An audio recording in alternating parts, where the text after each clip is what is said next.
Maintenant, on va vous montrer qui est Édom. C'est qui les Édomites? Les Édomites, ce n'est pas des blancs, ce sont des noirs. Même si vous lisez dans Genèse 25-25, on dit le jour où il devait accoucher, il y avait 2 jumeaux dans le ventre, tout ça là. Après un temps, on vous dit non, il y a 2 nations, 2 races dans ton ventre. Ça, j'avais démontré que les 2 races là, ça ne veut pas dire la race noire et la race blanche.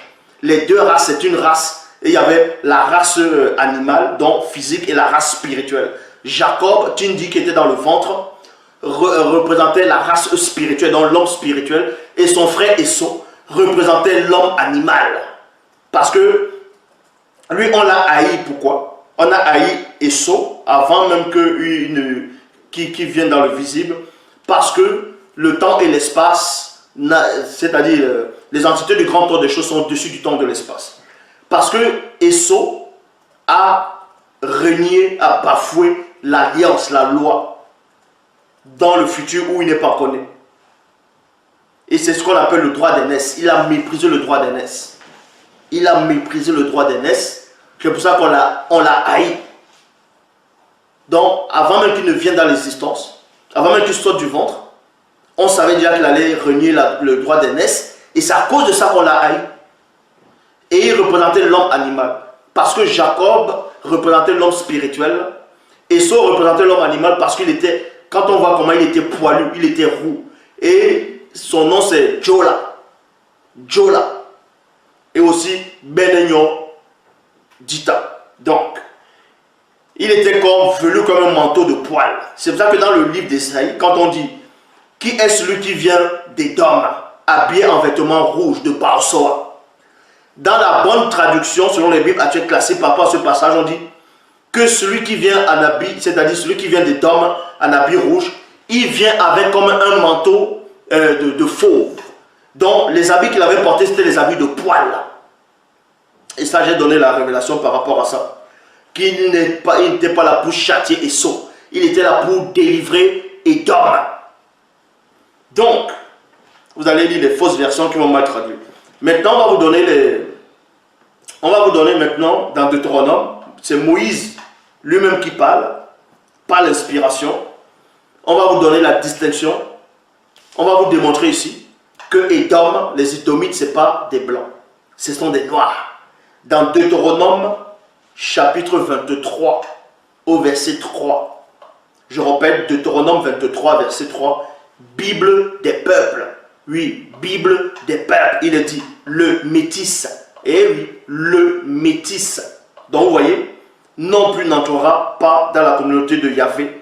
Même à la 10e génération, il est inclus de la communauté de Yahvé. Point. Ici, il est question des métis. Et les métis ici, ça ne veut pas dire que c'est un noir qui va coucher avec une femme noire dans une autre tribu, qu'on appelle ça le métissage. Le métissage ici, c'était par rapport à la race, à la couleur.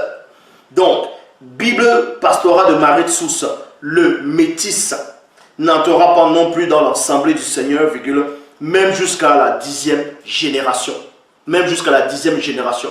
Donc, on vous dit ici que les métis ne devaient pas entrer, dont les non-noirs, que ce soit métis ou blanc, ne devaient pas faire partir de la communauté du peuple de Dieu.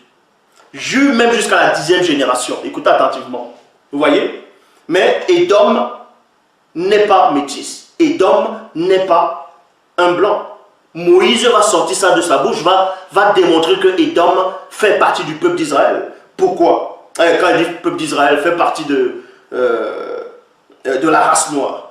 Toujours dans Deutéronome 23, verset 7. Dans le même chapitre, mais on poursuit juste la lecture. Deutéronome 23, verset 7, il est dit, tu n'auras pas en abomination l'édomite, car il est ton frère. Point. Donc vous voyez, Moïse dit ici aux enfants d'Israël qu'ils ne doivent pas considérer les édomites comme une abomination, car Édom fait partie de leurs frères. Alors que le même Moïse dit que les métis ne doivent pas entrer dans la communauté, donc il faut les regarder comme une abomination. Mais tandis que Édom, lui, ne le considérait pas comme une abomination. C'est votre frère. Donc Édom, ce n'est pas un blanc, ce n'est pas un métis, c'est un noir. Donc montrez-moi un passage dans la Bible. Je lance le défi à quiconque qui me montre un passage où c'est écrit que Édom c'est un blanc. Parce qu'on va dire qu'il est sorti roux comme un manteau de poil. Être roux, ça veut dire que tu es métis, ça veut dire que tu es blanc. J'ai expliqué pourquoi Édom était roux. Édom était roux, sa couleur par rapport à roux là, ça symbolisait, c'était par rapport à la victime. C'était par rapport à la victime, ça j'ai expliqué. L'animal, je dis bien dans la vraie révélation, dans la version authentique originelle, l'animal que Abel a tué était roux. Et Esau représentait la victime. C'est pour ça que Jacob l'a supplanté 3 fois. Donc les gens viennent. C'était son jumeau, ils étaient dans le ventre, c'était le même. Attends, c'était les mêmes gènes. Vous allez en Afrique, vous allez voir des gens qui sont roux. Ça ne veut pas dire qu'ils. Les gens roux, ce n'est pas des albinos. Hein. Les gens roux, ce n'est pas des albinos. Ce n'est pas des métis, ce n'est pas des blancs. Donc arrêtez un peu de.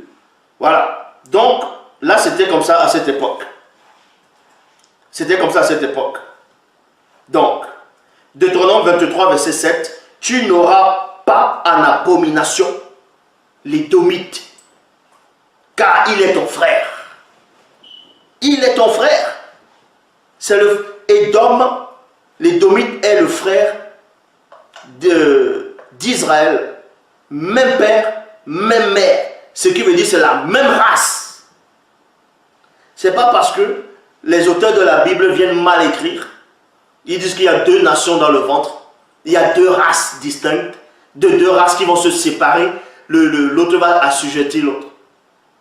Là, les 2 races-là symbolisaient la race de celui, c'est-à-dire Esau représentait l'homme animal qui marchait selon l'homme livré à lui-même. Et Jacob représentait celui qui représentait le côté spirituel. Mais c'est les mêmes mains, même père, même mère, le même sang coulait. C'était des frères.